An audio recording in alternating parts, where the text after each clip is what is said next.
Hello friends, আজকে হচ্ছে সরস্বতী পুজো আর Valentine's ডেও। তো দেখো সবার মতো আমরাও বেরিয়ে গেছি ঘুরু ঘুরু করতে। আর দেখো আমি আজকে একটা খুব সুন্দর জায়গায় এসেছি। এই জায়গাটাতে আমি আগে কখনোই আসিনি। তোমরা কারা কারা এই জায়গাতে এসছো আমাকে কমেন্টে নিশ্চয়ই জানিও। এটা হচ্ছে সত্যনারায়ণ টেম্পল আর চারিদিকে ঘুরে তোমাদেরকে দেখাচ্ছি। খুবই সুন্দর জায়গাটা আর হাজার হাজার কাপলসরা এসছে এখানে। আর ওইদিকে আমার বরকে দেখো ভিডিও কল করে সবাইকে দেখাচ্ছে। আর এখানে দেখো আমার দেওয়ার আর দেওয়ারের বউ ওরা এসছে আমাদের সাথে। আর ওইখানে দেখো মন্দিরটা, দেখো আমরা মন্দিরের ভিতরে যাচ্ছি আর ওইখানে কিন্তু ফোন অ্যালাউড নেই ভিতরে।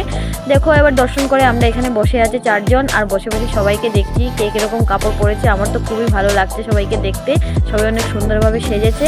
আর ওই পাশে দেখো ভিডিও বানানো চলছে, কত সুন্দরভাবে ভিডিও বানাচ্ছে ওরা। আমি ওইটাই বসে বসে দেখছিলাম এতক্ষণ ধরে।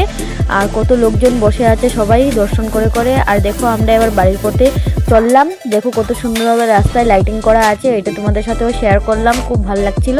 আর আসার পথে দেখো এখানে একটা লক্ষ্মী মাতার টেম্পল ছিল, তো ওইটাও দর্শন করে নিলাম। কত সুন্দর লক্ষ্মী মার মূর্তিটা। আর এখানে দেখো টেম্পলটা এত সুন্দরভাবে কাজ করা আছে, আমার খুব ভালো লাগছিল দেখতে। এবার আমরা বাড়ি চলে যাচ্ছি। তো চলো টাটা, আবার দেখা।